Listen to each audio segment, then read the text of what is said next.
C'est l'heure du dîner, et comme chaque soir lorsqu'il rentre à la maison, Marlon met la musique à fond.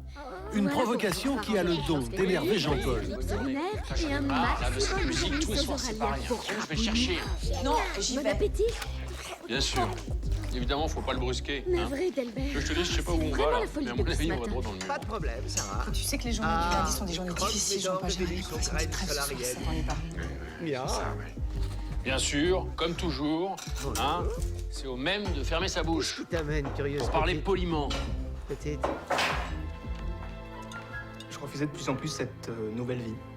J'avais réellement personne à qui confier mon mal-être.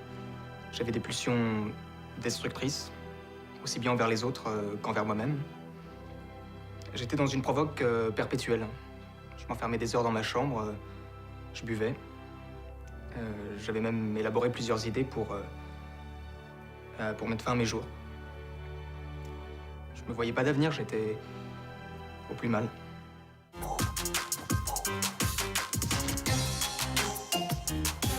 C'est quoi ces cigarettes et ces bières? Et tu veux baisser le son et terminer de s'arrêter, Marlon? Écoute ça. Je te le redirai pas deux fois, éteins ça. Tu éteins cette musique au dos. Brigitte tente même d'amadouer son fils par des bons sentiments, mais rien n'y fait.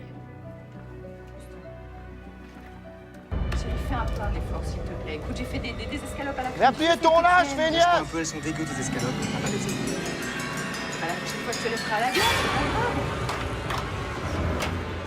Je te signale que je vais prévenir ton père que tu bois. Oui. Parce que là, tu dépasses vraiment les bornes. Ok. C'est pas toi qui vas faire la loi chez moi, petit merdeux. Ouais, bah je veux autant chez moi que toi. De toute façon, t'es pas mon père, t'as rien à me dire. Petit con, moi. T'as de la chance que j'aime ta mère. Et n'oublie pas que je suis son mari, que tu le veuilles ou non. Ouais. Bah c'est bien ça le problème. Je reçois 5 sur 5. Tu le pètes, tu le payes. Et ne l'oublie pas, espèce de misérable. Et toi, tu descends tout de suite aussi. Tout de suite! Ou quoi? Ou je la casse en deux. Il n'y avait que Gepetto pour aller inventer un robot pire que tous les enfants réunis. Mais aujourd'hui, ce micro-ordinateur à pattes a passé les bornes. Suivez-moi! Après vous. Capé, on dirait que tu fais des progrès, boîte à clous. Où ça fait mal.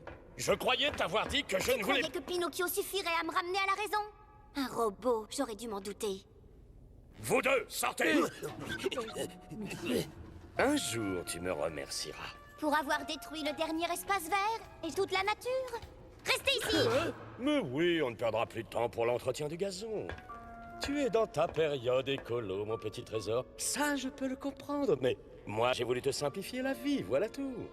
Tiens, prenons les enfants, par exemple. Quoi, vous êtes encore là? Eh ben quoi, les enfants? Vous deux, pas question de sortir! Je les ai tous transformés en robots. Tu as fait quoi? Crois-moi, ils sont bien plus heureux. Et je n'ai plus qu'à programmer toute la bande pour en faire tes amis comme Kaby et Rodou.